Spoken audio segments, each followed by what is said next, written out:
Next up, we've got Hendrik in his ELC here on Hidden Village in a Tier 7 game. Now, Hidden Village was removed from the game in a recent patch, but that doesn't take away from how good this game is.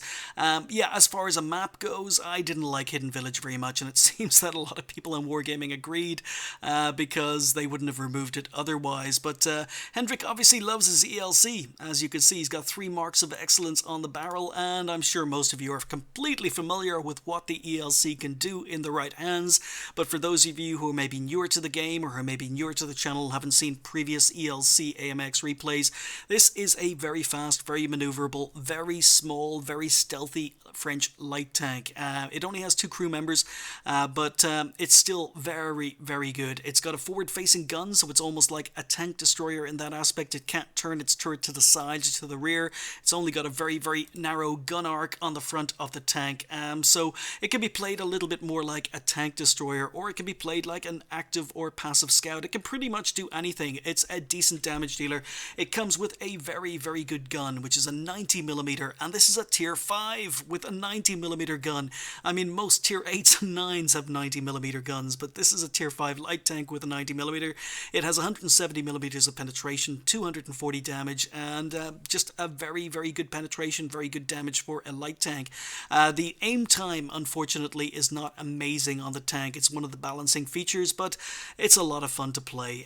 So we're going to go, and like a lot of light tank games, the start isn't that exciting, but believe me, coming towards the end of the game, you're going to be on the edge of your seats, because Hendrik puts on a showcase. It really does put on a showcase, showing how good the ELC can be. So he's doing 68 kilometers an hour along this ground. He's moving up towards this middle ridge. Oh, I definitely don't miss this map very much. I hated this map. Even after it was reworked, I still hated this map. But Hendrix has moved up. He's moved up to the one and only bush in the center of the map. He's trying to do some spotting, and well camoed up. T-37 wasn't spotted by Hendrik, but Hendrik's not interested in the T-37. He moves up. He's going to let his... he's using gasoline on the tank, actually. I just realized that. And I reckon he's got coated optics. He's not using binocs, but T-37's moving up. Someone has spotted a Panzer SFL. And Hendrix is aiming, shoots, and there we go. Accuracy not the best on the tank either, and that gets him spotted. So what you're going to see now is a very, very small tank. Now, a lot of people would have waited till maybe the Panzer SFL had dropped off radar or is destroyed and moved straight back up into the bush, but Hendrik doesn't. He still hangs back, makes sure no one's blind firing the bush. Not risking the bush position again yet until he's sure it's safe. So he finally pushes forward, not spotting anything. And it seems to be a pretty even distribution across the map from his team. So T-37 moves up, and Hendrix doesn't want to get spotted by the T-37, falls back, but lots of tanks being spotted in the distance, including a Tog!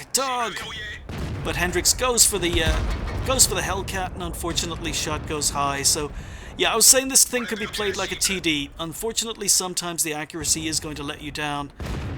Hendrix aims carefully, finishes off the Hellcat. You can see he's got a 10.5 second reload on the gun. Now this is almost heavy tank standards. He does get spotted, and he does hang around for another shot. Puts a blind shot towards enemy tanks, and someone does return fire, but he's no longer in that position. So, oh, look what has just happened. The north of the map has collapsed. Hendrix is completely aware of it. I keep on calling you Hendrik. It's Hendrik, not Hendrix. It's that J at the end of your name. I do apologize. But, yeah, very, very good map awareness. Realizes the north of the map has collapsed. Noticed a Tiger coming down to flank. Immediately relocated to get spotted.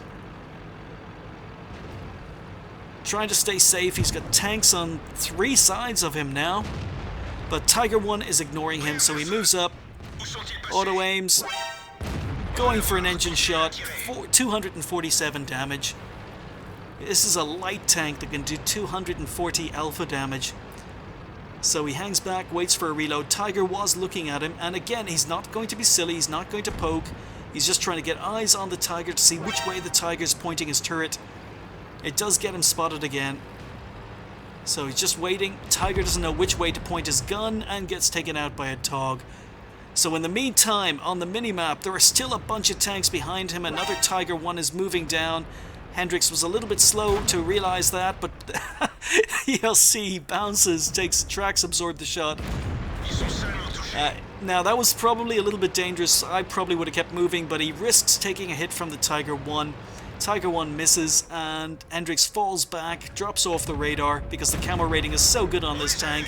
Finishes off the Tiger 1 for kill number 2. So still tanks to his right, tanks to his left. Hendrikj is wondering what he can do. Enemy tanks are capping. Now he does have a little bit of time. The SU-152 and the Black Prince are not the quickest of tanks, so Hendrikj moves up. And he's going to ambush this T-150. He hasn't been spotted till now. Auto aims again, shot on the move. And he gets to the rear of the T-150. It's going to be a 2-shot kill. He needs to pen both shots. And he sets the T-150 on fire. So, yes, another tank without a fire extinguisher. So there is kill number 3. Takes Hendrikj up to 1300 damage. He's going to reset the cap. Unfortunately takes the first damage of this game. Gets hit by the KV-1, but reset the cap. He's up to 3 kills, 1.6k damage. But his team have completely collapsed now. It is him and an E-25 versus 6 enemy tanks. The E-25 is on quite a lot of health. Hendrikj is down to 236. So this is very, very clever play. He's playing his tank to its strengths. He's not advancing. He's going to wait for enemy tanks to advance. He's going to let the enemy tanks make the mistakes. Look at the long aim time. It takes so long to aim this tank. He's going for the more dangerous target, the SU-152. So, SU-152 is a one-hit kill, but it doesn't look as if Hendrikj can reload in time. Long reload on this gun. But it is still 2 versus 6. M7 that featured on the channel recently, it's pretty much a light tank, not a lot of hit points, but it's still... Oh, now that the E-25 has taken another shot, Hendrikj misses, but E-25 goes down, gets taken out by enemy arty. That means Hendrikj is alone against 6 enemy tanks. He's got just over half health left, 6 enemy tanks left, including a Black Prince that seemed to be on a lot of health the last time he was spotted. No idea how much health the TOG-2 is on. The M7 is potentially a 2-hit kill. Oh, Black Prince, yes, he's on a lot of health. No, M7 is a 1-hit kill. Sorry, I forgot the the E-25 put another shot into him. But Hendrikj takes him out for kill number 4. It gets him spotted. He's got to move. Oh, tanks everywhere. Tanks absolutely everywhere. And oh my, the SU-152 is firing AP. He is firing AP with a derp gun and manages to hit the tracks. Tracks absorb the shot again. This ELC is being so troll. But ELC is still, even though the water makes it very, very hard to respond, it's still more maneuverable than the SU-152 is. So T-34 in the north, Black Prince behind him, no idea where the TOG is. Arty's still in play.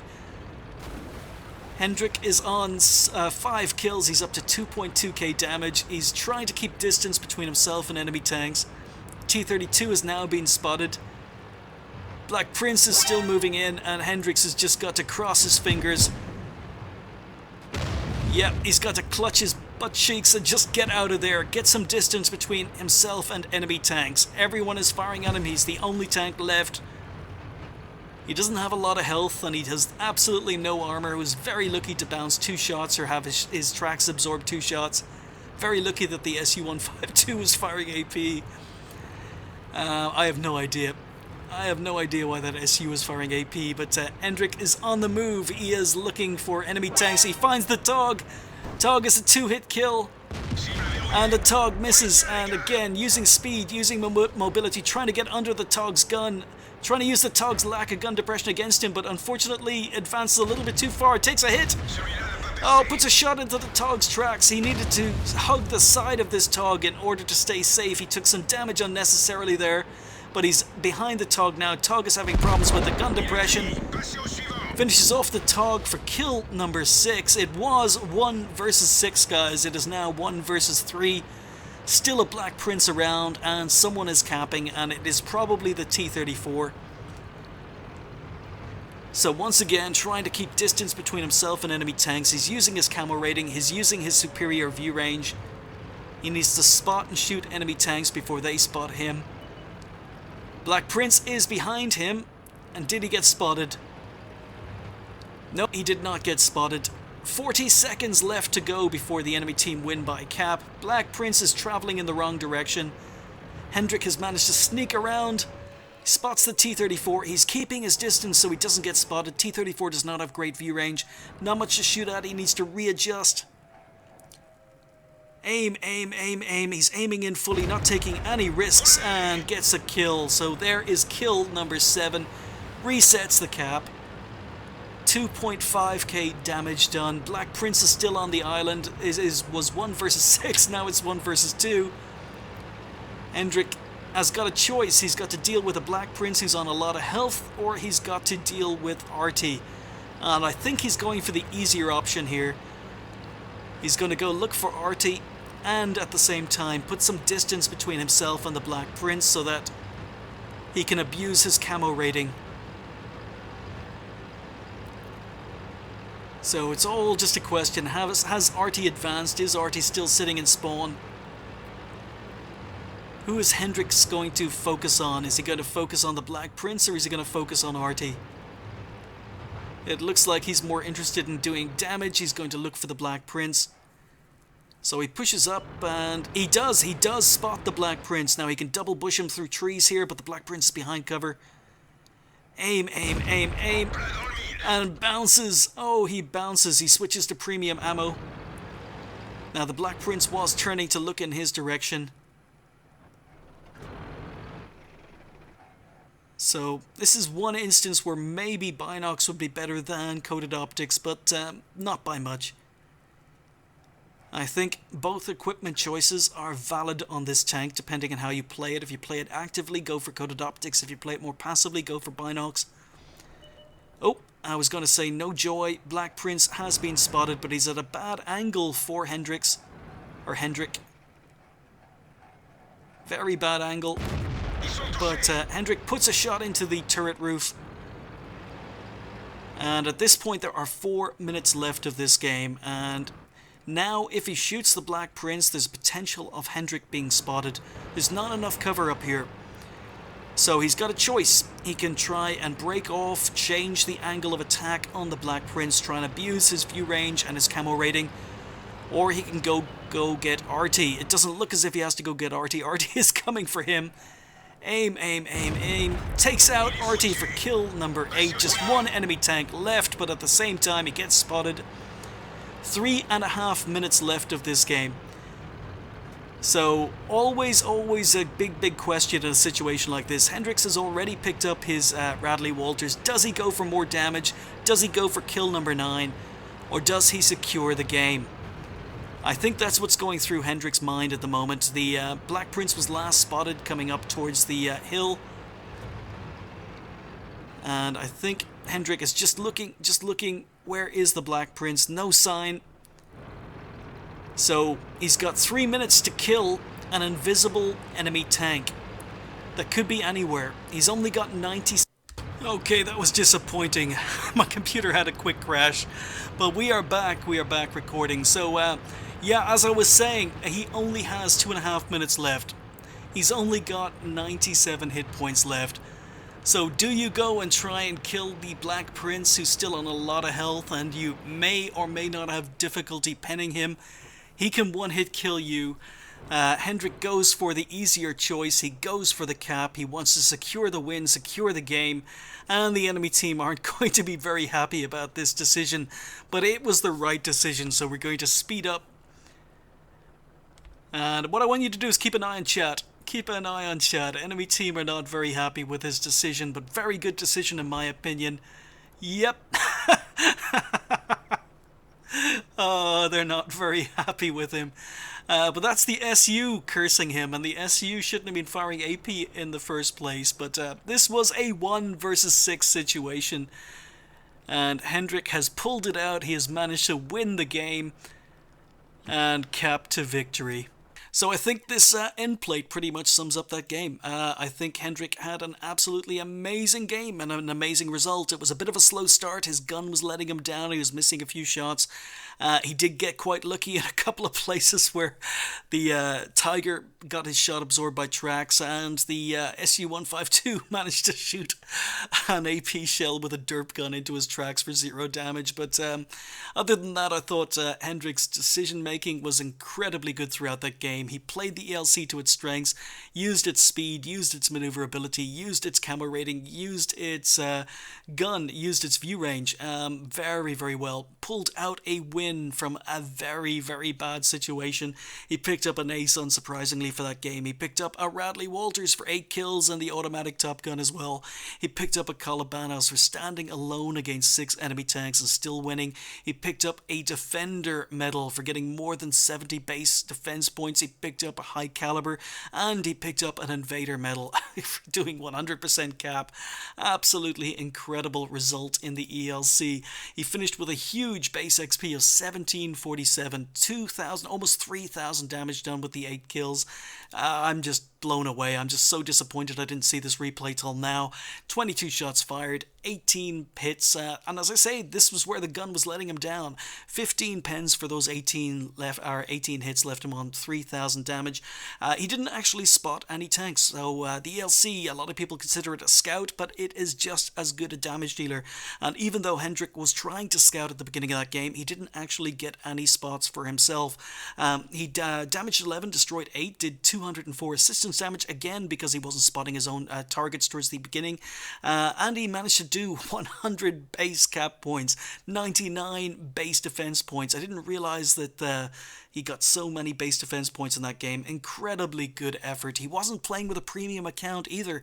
He ended up earning almost 15,500 credits with the ELC in that game. It was the first game of the day times 3, which left him on 5,241.